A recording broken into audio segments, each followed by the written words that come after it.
just feel right. Right, all right. Good morning, everyone. Thank you so much for joining us. This is the Soul Purpose Show, and we are seen every Saturday right here on In Touch News, Internet, Radio, where everybody is a star. And yes, we are seen and heard all over the world. You can also see these shows rebroadcast on our respective Facebook pages as well. And that includes our show from last week, which was the first installment of something we like to call Love Mates, where we broke down issues of trust in relationships, among other things. I am your host, Keith, and missing from your screen today is my lovely co-host, Monica, who is off on assignment. And that gives me an opportunity to launch my own brand, which I call One Black Man's Book. What does that mean? Well, I'm glad you asked. I actually heard that saying many years ago, and it really resonated with me. Black people we're not a monolith. I'm not the sole spokesperson for all.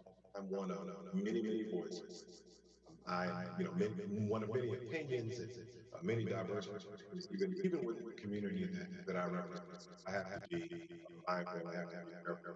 I share my perspective, which is in very unique to me, that I appropriately represent mine alone, and thus one black man's opinion.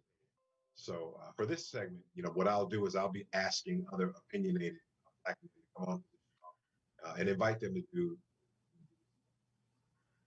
With that, let me just say that, man, I have found me one this time.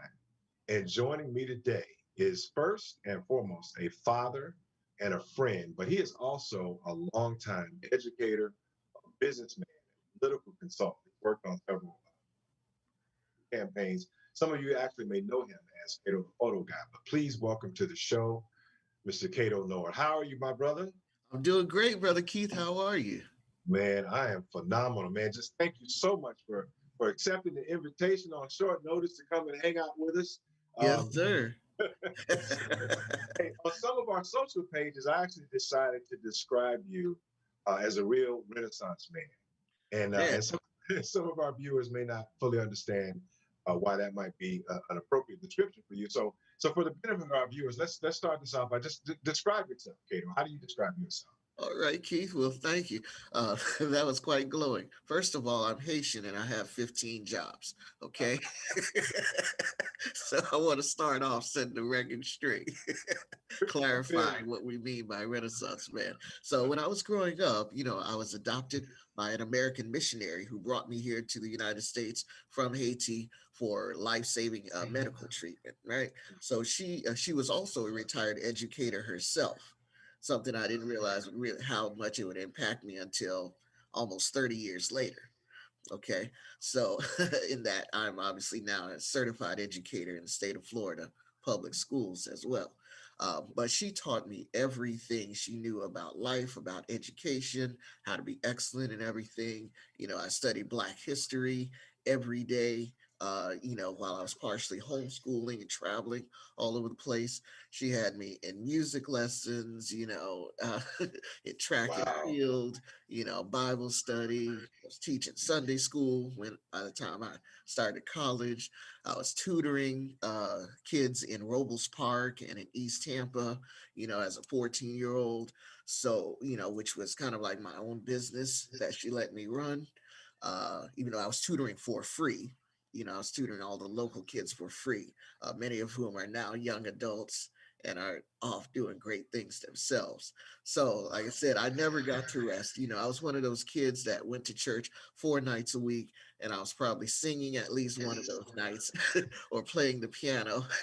Wow. So I didn't have a choice but to, I couldn't rest. Well, I'll tell you what, man, I counted as you were talking, I counted 15 jobs. I counted 15 full-time jobs as you were talking. That's great stuff, man. It really is a phenomenal story. And I know that you could probably take a whole show really just sharing with our viewers your actual your life story, which is a real testament to resolve and perseverance and fortitude. We really appreciate that. That was the reason why I wanted you to come on and just share the benefit of your perspective on a few topics. And without further ado, jump into some topics, man. We're gonna keep this thing free flowing. I know that you have opinions on just about everything because I follow you and one of your followers on Thank you, sir. I social appreciate media. that. But a couple of weeks ago, the University of South Florida, which I believe is your alma mater, Alma mater, that's right. in conjunction with Jabil Incorporated, a huge Fortune 5 concern, and the Tampa Bay Lightning, which Yes. is my former home, concluded a 7-week online certification program Yeah. in diversity, equity, and inclusion that had a couple of unique qualities to it. So first of all, it was free, right? Yeah. Which is unique. So nobody wants to give you anything for free. And secondly, it was actually open to the public. So Yeah. all that was really required was that you pre-register by a certain date and that you take and pass a series of quizzes in order to gain the ability to use like a digital credential on your Mm. profiles as a certified, professional in DNI. So let's talk about the content of that course and what the kind of end results were, so that our viewers can. Well, Okay. Now, Keith, to be clear, I don't speak for the University of South Florida. However, I do know a number of the players that put the course together. For example, Dean Moez Limayam, who's the Dean of the College of Business, which I graduated from with my MBA in 2005. He was the I guess the top project champion. Okay, okay. but the course itself was also written by us. Okay, it's written by women, by Black women. Who are professors, so forth. It was a whole team effort at USF. So it wasn't just, some white folks throwing some words on paper and saying, oh, well, we're going to talk about how we can do better with Black folks and whatnot. Sure. You know, Yep. there was actually a diverse representation of opinions, viewpoints, and actual life DEI and corporate experience that Nice. went into making the course. So at the end of the day, it was like taking a master's seminar, a 7-week master's seminar or an Yep. abbreviated master's course. We did have to study, take Yep. quizzes, surveys, so forth. Uh, Wow. So how many people? How many participants? All Oh, there were approximately 130,000 participants from all over the world, wow. which is just amazing.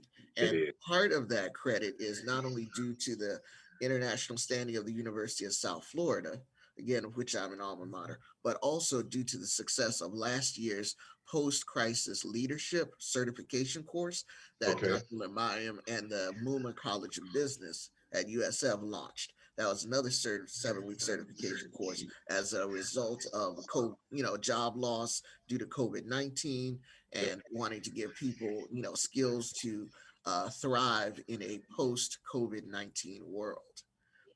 You know, That's so that's that's phenomenal. That yeah, is so phenomenal. I know there were over 80,000 participants in that course from approximately 80 countries all over the world. So just an amazing experience to gather together. And this year, one of the things I did at the beginning of the course, now the college encouraged us, was to create a thought and discussion group on Okay. Facebook. So there's several hundred of us, every week that have met, to review the course information, have live discussions. We discussed the aftermath of the George Floyd uh, verdict, Mm-hmm. or the Derek Chauvin Derek verdict, Chauvin verdict. rather, things like that. So now the team and I are transitioning that discussion group into an action and implementation group for and the, that's and that really is what I want to talk about because so full disclosure, did not take the certification course last year. I did the crisis post-crisis leadership course last year. I did enroll for DNI certification course this year, so I enrolled. Got an opportunity. My schedule was very hectic, but I did get an opportunity to check out that first program. And that workshop, what I heard was people who I considered friends and colleagues. I mean, people I worked for Tampa Bay Lightning, worked with Griggs, I work very closely with one of the facilitators, Rob Higgins and crew. So those individuals who I have a lot of in the business space in general, and even in a diversity space. So I had a chance to hear the presentations. I didn't have anything negative to say about the course at all. It left me. The first one left me feeling like, okay, so hearing a lot about awareness. I'm hearing people talk about, hey, here's concept, here's thematically things for people to consider. I did kind of feel like, well, if I'm going to invest 14 hours of my time and of my life, what I'm really kind of needing to hear focused on is some of the action items. Yes. I didn't finish the certification. I didn't finish the presentations. I want to get your perspective on what happened after that. After that. Okay, sure, Keith. Well, thanks for asking. Well, first, I would say that the first week, the first of the 7 weeks, was not an accurate representation of the entirety of the and impact of the course. I went into the course thinking, "Oh man, I'm black. I already know about DEI. I'm Sure. I'm good. I should sail through this thing." Kind of like a lot of our folks who grow up speaking French think, oh, I'm taking French class. I'm going to ace this thing. I've been speaking Spanish in my house since I was 2, 3 years old. I'm going to ace Spanish class. And find Right. out you actually have to do some work. I feel Okay. you. Yeah. So the first week, I think it started off not necessarily with the best optics because there was some confusion as to why the program started off with a panel of all men. Okay. I think the program may probably could have done a better job in explaining, okay, these men are heads of the groups that are of the corporations that are sponsoring. That's why they're getting the first word. Yeah. No, not because they're necessarily themselves experts in DEI. Yeah. Okay. So, I think a lot of people got turned off. Well, a Yes. number of people got turned off by that, not understanding why those guys were looking like uh, white America, white America Tell today everybody with a else, couple black here's guys. what y'all need to do. Yeah. Dudes talking points. Right. But I will say that due to the work of Dr. Moaz Damayam, Dr. Alexis Mutu, who is a wonderful African American professor of business at USF, she and several others wrote the course. And so they delved into the uncomfortable issues. What do microaggressions at work look like? Hmm. For example, why do things like commenting on a black woman's hair, why should those things not even be brought up in the workplace in the first Right. place? you know and two more concrete discussions like, okay, how do you measure DEI in your corporation? Is it enough to just send all your folks, for Coca-Cola to sign up 500 of its employees for the USF DEI course so they Mhm. can mark off that we got 100% participation in DEI training? I Okay. love it. Or is it more beneficial to spend the money to put the technology systems in place and the people to oversee those systems and departments to make sure you're getting adequate representation from diverse groups? Sure. Yeah. Because it's been proven internationally that companies, multinational and global companies with the most diverse workforce and with the most diverse leadership are actually the most profitable financially. How about And there's a lot of reasons for that. You knock out the group think. Everybody's coming from different perspective, different environments, different cultures, religions, neighborhoods, even, and you get a perspective of what the world really looks like, how the world really is, and that's how you speak to your audience. that's good perspective because I got to tell you, I've sat through many an awareness class. I've actually, taught on a base level in corporate America, Mhm. courses on EEO and compliance and those types of things.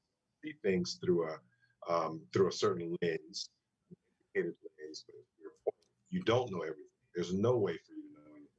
That's right. Perspective is still your perspective, and I've learned more about the fabric of the diversity, diaspora, if you will, Yeah. over the course of, the last 4 or 5 years of my life that I have for, kind of the first 50. But yeah, I think you really, uh, helped us to understand, kind of the next step from that program. So that program was the introductory and maybe even hearing some concepts that you weren't familiar with, from before. But with over 100,000 participants, one would hope that what we've now launched is just this army of evangelists that are really ready to take on the topics of race and inclusion and really make a real impact in corporate America. I mean, Yeah. is that what's about to happen? I apologize. Can you repeat the last part of the question one more time, please? Sure. Yeah. I mean, so now we have all these folks that we hope to be evangelizing the mission around race and inclusion.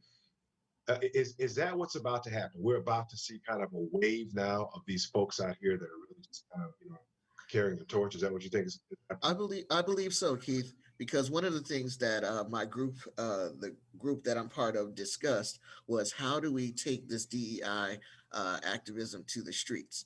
And we understood that one of the important things we can do is actually campaign for and elect people to every open public office that believe what we believe and and hold them accountable. So we're not just, voting for Tom, Dick, or Harry Right. because he's the biggest name.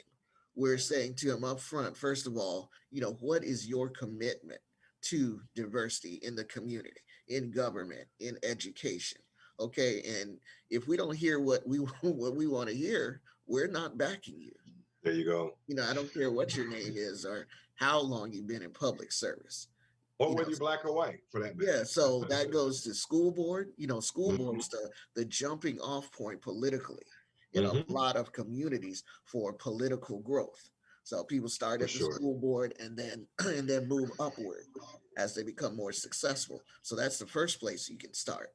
Okay, what's your commitment to diversity in schools? All right, your magnet programs that are in these high risk neighborhoods, are they only attracting kids to the magnet programs, which are the highly funded programs from the suburbs? Do the kids in the local community have any opportunity to become part of those magnet programs? What Yeah. about programs like early childhood education, which is offered in certain Hillsborough County high schools, where if you attend all 4 years in that program, you can graduate with an associate in arts in early childhood education. Yes, a college Nice. degree, and then go on to become upwardly mobile, owning or working in early childhood. Why are we cutting programs like that? We need to have people in place who are already asking those questions and then voting and making sure we're not cutting future career pathways that predominantly benefit children of color. Wow. I tell Okay. you, man, and listen, we're going to touch on more, we're going to dive a little bit deeper into education because I know that you're a longtime educator and you've got a perspective, even deeper perspective than even I have. I tell you, for me, just going to share just one black man's opinion on programs of NI programs and certifications and you started touching on this, until we face racism and the disparate treatment of people in this country, you have to obviously start with black people, the only ones that came here enslaved Right. in mass, and also assessing the impact of racism on these programs can't and they won't move the proverbial needle. We have to have programs like what you launched, which is what happens now, what happens after the fact. I'm a strong proponent of affirmative action programs. We Mm. don't talk about affirmative action programs because we've been taught to see them as right because it was just a mandatory, abundant mandatory thing. I wrote plenty of affirmative action programs earlier in my career, and I don't mind telling you that they are, when you write them appropriately, when you Mm. address everything that they should address, and when you hold the right people accountable for implementing those programs, they can and will help fix past wrong. And so I'm a strong proponent of that. That's my opinion. That's one black man's opinion. You welcome Yeah. to share yours.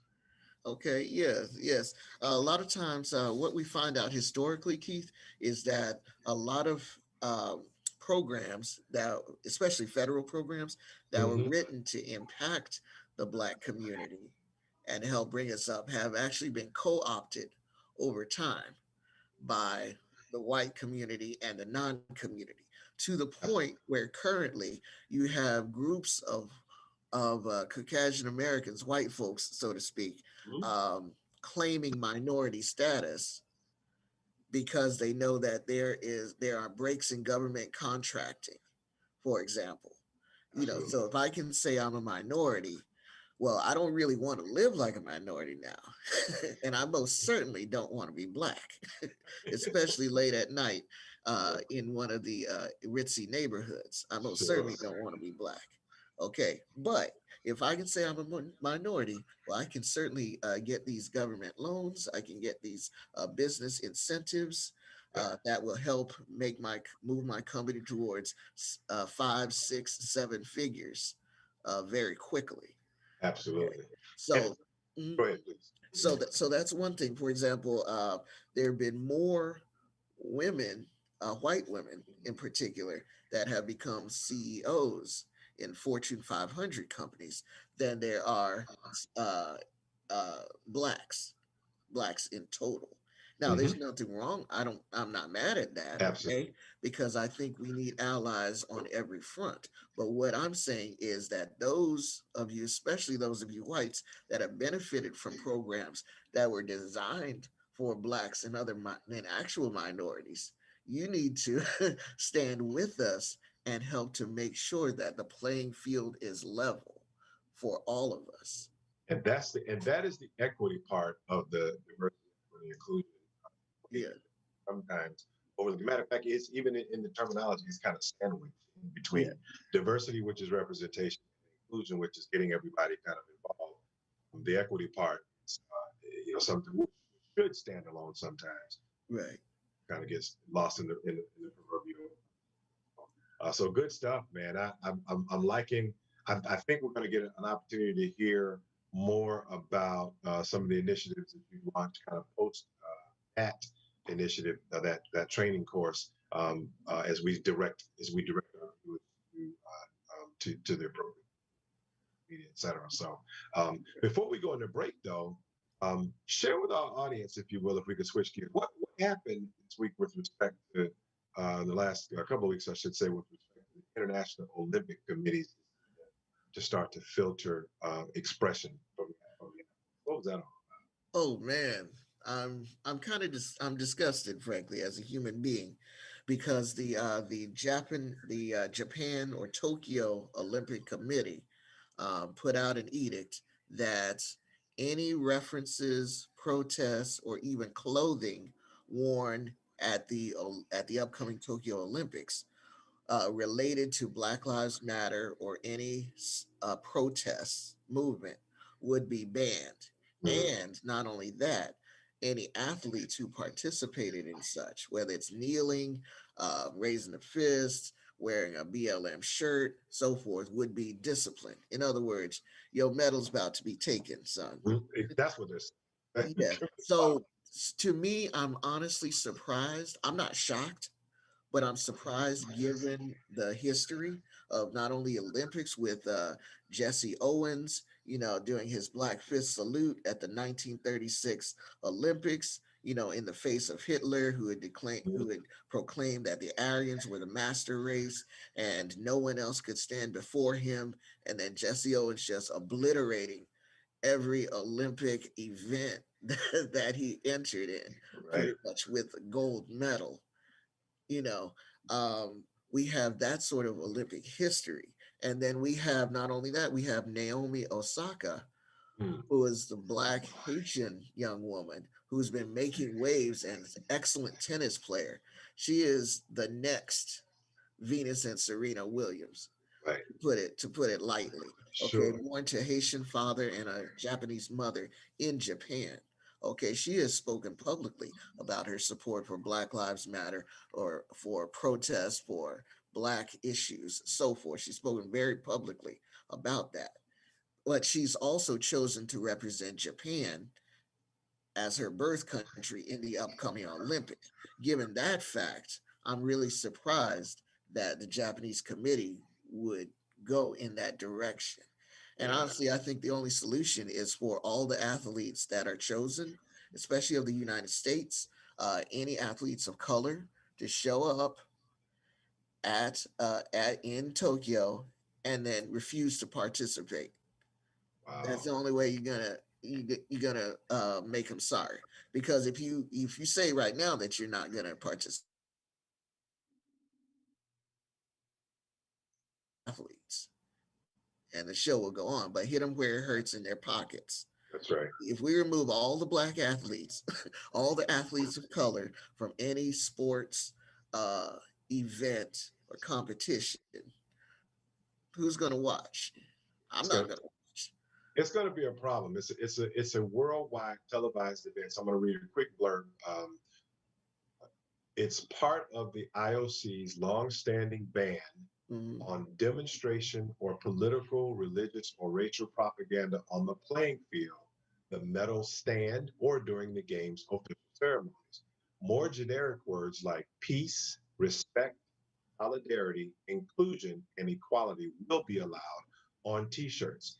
What I found interesting about Uh, that is you are determining for the purpose of the viewing audience uh, what people should see, but by uh, doing that, you're also determining what those athletes who come from free countries right. where there is freedom of speech, where they have constitutionally protected freedom, also determining what those athletes can publicly say because they're Mhm. on Japanese soil. And Yeah. I tell you, um, you know, eh, it, watering down people's First Amendment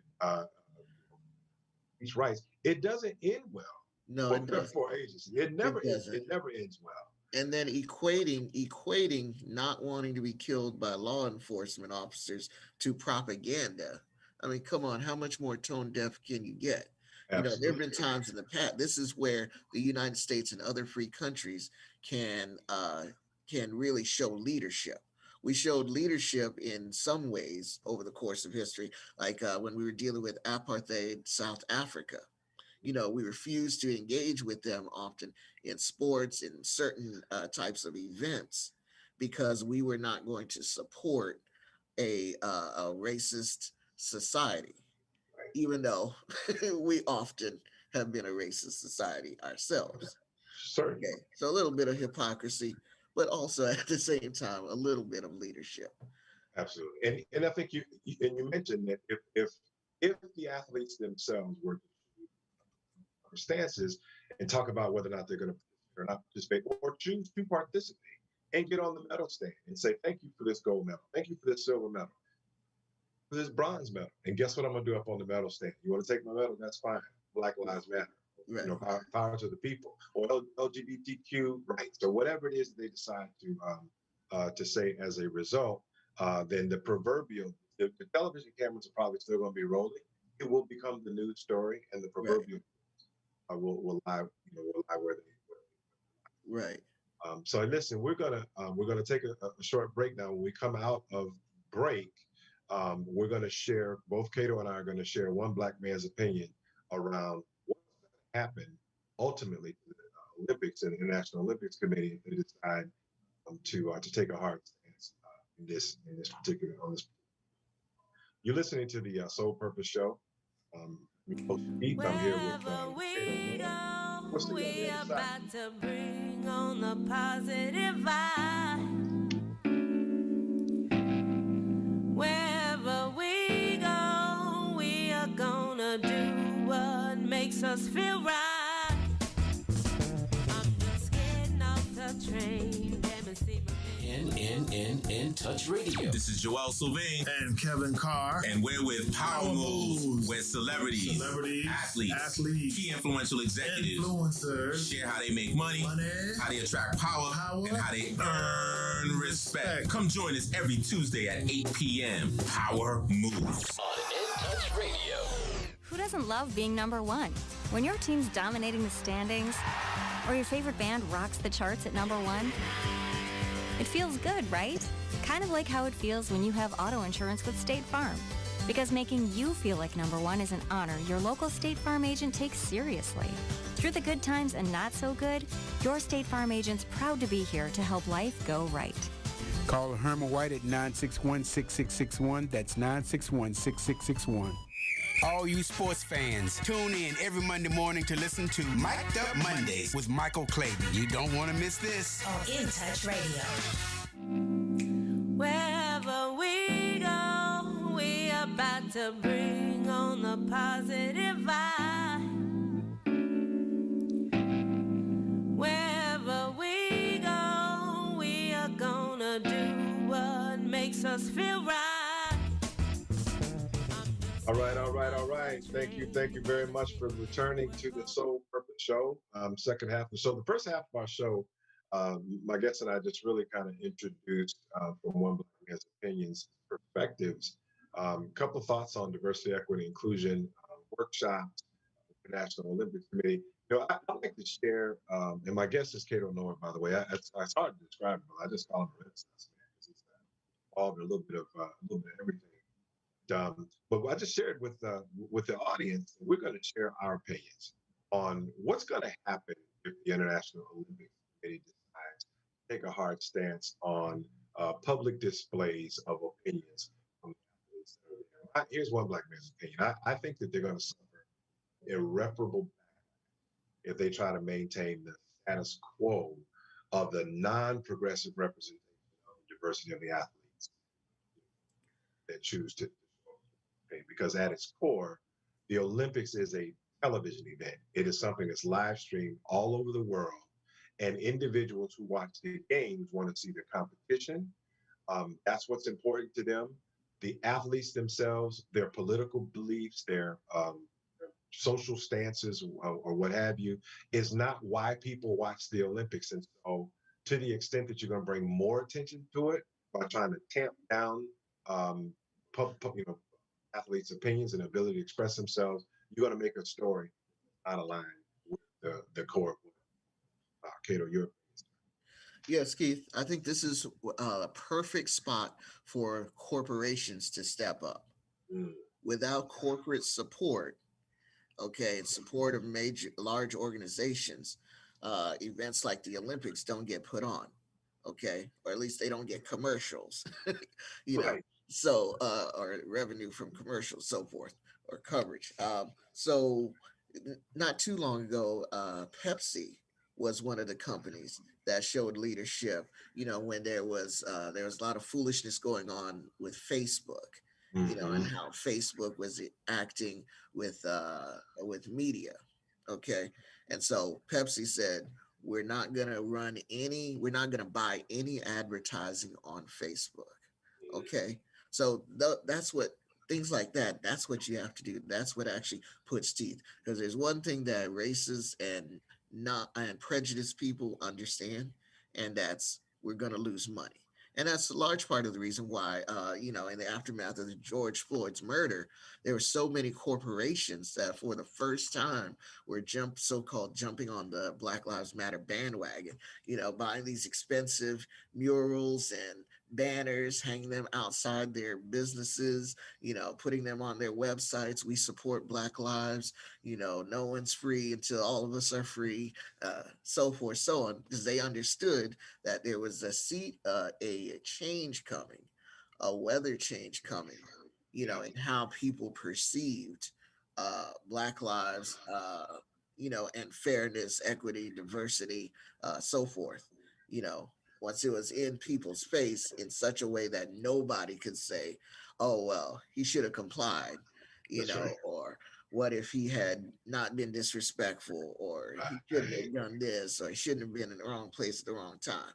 Once you removed all those excuses, then people were like, well, okay, this is pretty serious. Yeah. And it's funny you mentioned nobody wanted to be on the wrong end of the wave of sentiment, before it happened. So they jumped in with the proactive, hey, look at us, this is what we believe in. But they also didn't want to lose our Black dollars either. Correct. Yeah, absolutely. Let's be real about that too. Oh, for sure. I like what you were talking about earlier in the show. You talked about the education and some of the not just support, but things that are happening within the public education system. Now, our public education system is under.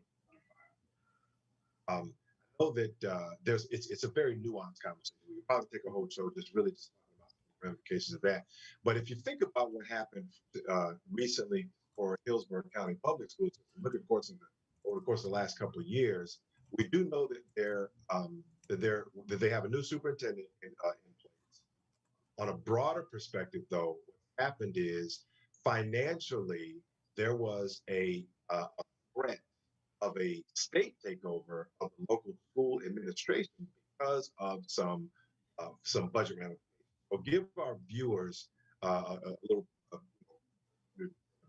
what happened with Hillsborough County school system, and really kind of how Hillsborough County's school system is just a typology of kind of what's happening. A lot of As the Hillsborough Okay. Superintendent School District can finally return its focus Okay. to Hang on a second. Sorry, little technical difficulty there. No Okay, problem. so Keith, this is again why I tell everybody, no one at this point has the luxury to say I don't do politics. Mm, Okay. It's an ignorant statement at that's this right. point, because if you're not doing politics, politics is doing you, your family, your community, all the way down to the school board level. Okay. So again, politics was at play. We do have a new Superintendent Addison Davis, who was brought here to Hillsborough County by the powers that be, because he's a Republican.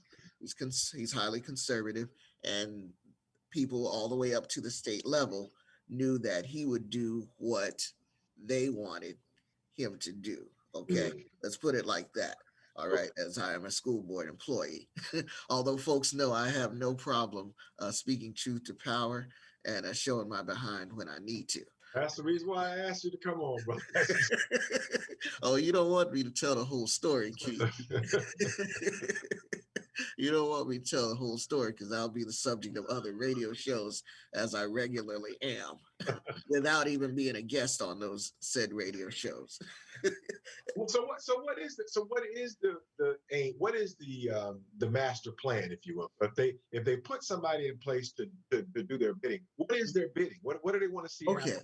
Okay. Well, follow the money. What I tell my high school students, Keith, Mhm. and my own children is follow the money trail. Mm. Here in the state of Florida and in the state of Texas, those are two of the biggest states for charter school expansion. Why? Because these are conservative run states where Republicans pretty much dominate, and rightists, conservatives pretty much dominate every level of state government. Okay.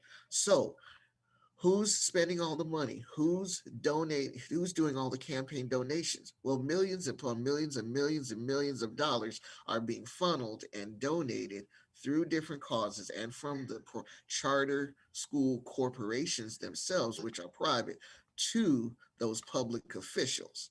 Okay. Okay. So again, follow the money trail. There's schools like IDEA, okay, a public school which has which is building schools in Tampa. All right. So IDEA, for example, has its own private corporate jet. Okay, they have their own luxury boxes at stadiums around the country. Mm. Okay, so while they're doing that, which again is their prerogative, their private company, the problem comes when in the state of Florida, the charter school programming has its tentacles wrapped around our politicians, so that laws have been written that say whatever public funding public schools get, charter schools will take a portion of that money. So even of the $101 million, which was coughed up by the Department of Education, okay, now let's start at the beginning. Okay, the State Department of Education, which is run by Richard Corcoran, um, who is a former Republican Florida Speaker of the House of Representatives here, stated, well, they reacted to our local school board, which is dominated by 5 Democrats to 2 Republicans, stating that they were going to put Superintendent Davis on an action plan. an improvement plan. Okay, that plan was necessitated by events such as the surprise last minute firing of almost 100 educators on a Friday while they were teaching class.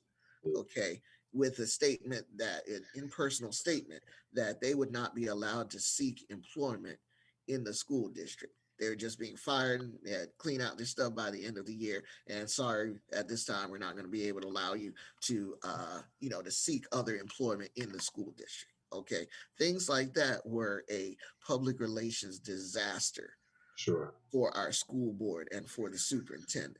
Okay, so in reaction to that, even his staunchest supporters said, "Man, that's not cool. That's not right. It's not right to treat educators like that. It's not right just to cut just because you think bottom line is the only thing we have to be concerned about." So they said we're going to get together, privately, as privately as possible. Go on a retreat and write an action plan. These are the areas where the superintendent needs to improve if he wants to keep his job. And of course, the superintendent reports to the school board, Of right? course. So if four of them say, well, in his annual evaluation, he's not doing the things we need him to do, and this is the end of the line, then he has no choice but to pack his bags. Okay, so understand that he's not a constitutional officer. Okay, but the school board members are constitutional officers. Okay, so yeah, it was a knee-jerk reaction. The state and Richard Corcoran said, hey, you can't fire you. Basically, you can't fire your superintendent, and if you try, we're going to put the school district, which is the seventh largest school district in America with over 250,000 students, over 24,000 teachers. We're going to put you into state receivership, which means the state, not the school board, will control the finances and all the movement and all the action of Hillsborough County schools. Okay, because you haven't also what their excuse was, you don't have the 2 to 3% financial cushion, Right. For a rainy day. Okay, now why do we not have financial cushion? Well, heck, last year we were spending something like $10 million a month on PPE. Okay, in the face of COVID. That's one of the many Right. reasons. Okay, if you go through with a fine tooth comb, you'll see all those COVID expenses. Okay, but also, what was I going to say? Oh, yes. The biggest deal was that the Biden administration earmarked approximately $688 million through two of the CARE Acts. I believe it's CARE Act 1 and CARE Act 3 for Hillsborough County schools. The State Department was refusing to disburse that money. And they were telling them, you have to wait until maybe next May, Mm. To receive your funding. Texas and Florida were the only two states that purposely withheld that funding, hoping that the school districts would fail and then they could then bring in their charter school cronies to take up where all the public schools left off. Okay, so that was the master plan. Wow. And thankfully, it's been averted by, they put enough public pressure on Tallahassee that Tallahassee released $101 million of the funding, which is, going to be more than enough to prevent receivership. However, there's always a slap in the face. Yeah. The charter schools have taken, I don't recall the exact amount. The charter schools have taken out of that 101 million at least somewhere between 8 and $18 million. So we're actually only receiving, whatever the math is, I should know because I'm a math teacher. We're actually only receiving about $88 million of that money. Yeah. And that seems to be about $13 million. Close. And here's what I want to do. And let me just first of all say thank you so much for that explanation. Because regardless of what side of the ideology fence you're on to this question, at the end of the day, this is a complicated. Yes. It's a complicated subject because it's complicated on so many levels. So many levels because of how the money flows, right? Yes. At the end of the day, most of us taxpayers feel like we're paying our taxes to be able to send our kids for free education, period. And that free education ought to be quality free. And Right. so here's literally what I want to do. I want to reserve one black man's opinion on the issue of school choice, on the issue of private schools, on the issue of the public education system, in partnership or in conjunction with or versus charter schools. I want to reserve opinion so that we can do an entire show. Yes. Educating our public. I have a couple more minds, brilliant minds, I want to bring into this conversation, and I want to talk about this from all angles because I want our listeners and our viewers to get the full benefit of opinions. But I will tell you this: Hillsborough County Schools and what happened to us is not unique That's right. at all. It's not unique at all. It wasn't just because of one person or one politician or whatever. This is what's happening to public schools and public school districts all over the country. That's right. And people of color are going to need to get themselves educated, just like what happened here in the last governor's race. When you have someone that can speak into the black community, saying, "Hey, look, we want your choice taken away. You want to be able to send your kids to good schools," and it's Right. and it's a panic throughout our community. We just need to understand. I really like what you said at the beginning of our show about holding public officials who are running for office accountable, That's right. how they line up ideologically. So we really do appreciate. Yes, no doubt, no doubt. I want to jump into one more subject before we close out our show, and that is to talk about more police shootings, right? So you mentioned the Derek Chauvin trial, Mhm. and I know that it was a collective sigh of relief when we saw a guilty verdict for somebody who was clearly guilty. And I think, and I listened to the trial, and I heard the perspectives of the and certainly the defense tried to kind of muddy the water by casting some doubt on what we saw. But at the end of the day, a man who was no longer a threat, no longer Yeah. had his life choked out from him, which now takes us back to the issue of shootings, because that was a strangling, and now we're back to shootings. And since that time, we've got more video of people shooting unarmed people of color. So I know that I had a panel of men discussing this issue of police reform. Mhm. One of them actually I have a great deal of respect for. He is a sitting chief of police for a large entity. It's actually happens to be a school system, and he had the courage and conviction to talk about what's really happening. Cato, what is it going to take for our law enforcement um, individuals who are running these law enforcement agencies to rethink police aggression and police brutality? Okay, well, I'm glad you asked that, Keith, because this is an issue that we should all be concerned about. I don't know if you remember, there was a famous quote by, I believe his name was Father Niemöller, Mhm. and I apologize if I'm mispronouncing his name. He was living during World War II Germany, Mm. and to paraphrase, he said, we weren't worried at first that they were coming for the socialists because we weren't socialists. We weren't Mm. worried that they were coming for the communists because we weren't communists. And now by the time they've gotten to us, there's nobody left to fight for us. That's to paraphrase. Wow. But I think a lot of people, recognize that quote that I gave. And so what happens is a lot of folks don't take what's happening to the black and brown community seriously because they don't think it will ever happen to them or their children. Mm. Okay, so it's really, to think about it, it's a lack of fundamental humanity. That's really what this boils down to.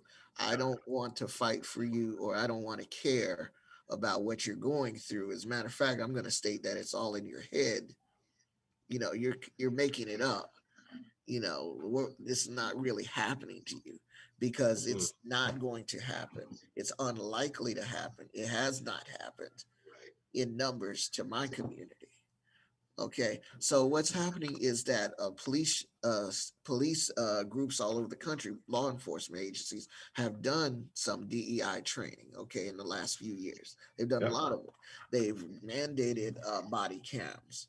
But if all you're doing is providing classes on how you should not be racist to a group of people, part of whom are racist, Right. then all you're doing is certifying racists. There you go. in diversity, equity, and inclusion. Okay, and in community policing. Okay, so the first thing we have to do is push politicians and leaders who will hold the police departments accountable, who will only appoint police chiefs who have the people's welfare. When I say welfare, general well-being Of of course. all diverse groups, at the forefront of their mind. Who say, okay, our model of community policing is we are going to be in the community. Okay, we're gonna not just playing basketball with the kids. It's not just that. It's learning the names of all the neighbors. You Mm, know, uh, what school do you go to? Not just showing up reactively when we're trying to arrest somebody or we're right. chasing down somebody for a parole violation or for on a warrant. Okay, but actually becoming part of the community, showing up at the health fairs, you know teaching Sunday school in the community, not just doing the job and then going back to your suburban gated communities at the end of the day. Yeah. Okay, so community policing, which I have personally experienced living in East Tampa, Hmm. can help out quite a bit. After all, you're not likely to kill somebody when you have a bond with them.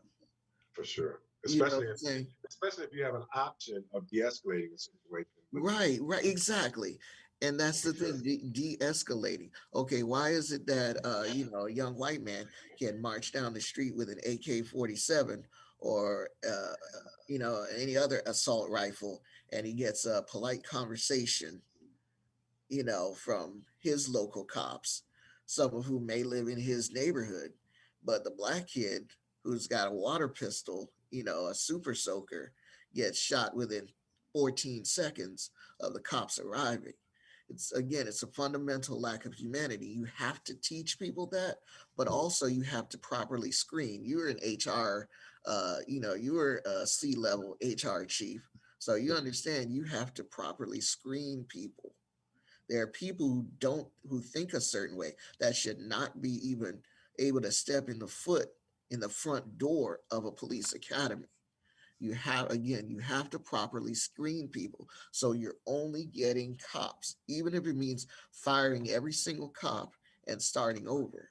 Mm, Okay, which is radical, but hey, uh, black folks getting shot within 14 seconds of, or what was the young man, Tamir Rice? He got shot within 14 seconds of the cops arriving in the park. Was he like 14 years old and he had a play gun? right. Okay. There's ways to fix that. It's going to take some radical solutions Yes. to deal with what is clearly for us a radical problem. It's an irrational issue, an irrational problem. I want to touch on defunding the police for a moment because, and I agree with everything that you're saying. I've had an opportunity for the last several months to work in domestic violence. I will tell you that what we see, even for those frontline workers who are assisting with domestic violence, it's the same thing. Cops get called, it intervene in situations that are not necessarily criminal acts or someone creating a criminal act, That's but right. it's the homeless person who's clearly suffering from mental illness. They're telling you that they're two different people and that they're Jesus Christ or whatever it is that they're doing, and their behavior is making people scared. And so, who do you call? So you call the cops. When a spouse, a couple is having an argument, they're having an argument over what have you.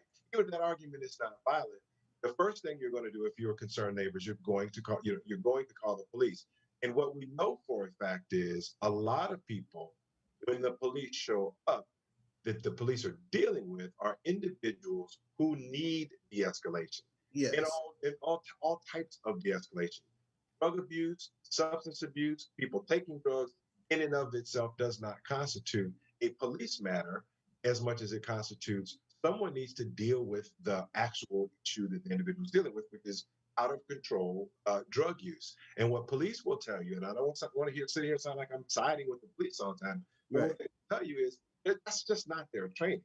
Their training is I've got a gun, I've got a badge, I show up. If there's a crime going on, I'm supposed to to stop the threat of whatever that is, and take somebody into custody and take them to jail. And then I let the justice system figure it out from there. But when you start talking to them about mental illness, talking to them about the escalation techniques, I don't say most of them, but what we've seen, unfortunately, is they are ill-equipped to de-escalate certain types of situations, result in them using force and aggression and taking somebody's life who is unarmed. Right. Who is unarmed. So I think that's a horrible dynamic that's happening right now. What I want to give you an opportunity to do in our last couple of minutes is, I know that we've touched on a number of things. Obviously, one black man's opinion about the police brutality and aggression is, I don't think that the Chauvin trial was an isolated incident of coming together to prove that law enforcement overreached with the force. I think that now the door has been opened to charge of big cops escaping criminals in the back of the head or the back of the neck. That's because that's just, in essence what it is. But give us your closing thought, brother, in the last minute or so on your opinion about what we need to do in this direction. I apologize, Keith. The audio dropped a little bit. Can you take me back? Not a problem. In our last minute, give us your closing thoughts on what you'd like to leave with our listening audience. Okay. Thank you, Keith. Thank you. Well, the first thing is consider that we are all fellow humans trying to get through this thing called life. Okay. When we look at someone, we have no idea what they've gone through that day. So we have our own preconceived notions based on our backgrounds, our the environments that we came up in or that we're accustomed to, about certain people, religions, groups of people, so forth, that we really need to work on dispelling, okay, or shedding. All right. So the first thing that I want us all to do is consider, okay, what this person is going through. That may not personally impact me. However, if I help them to resolve that issue, it is going to make for a better world, okay, in the larger ethical sense. So whatever. And I think that's a good out for us. I know that we're out of time.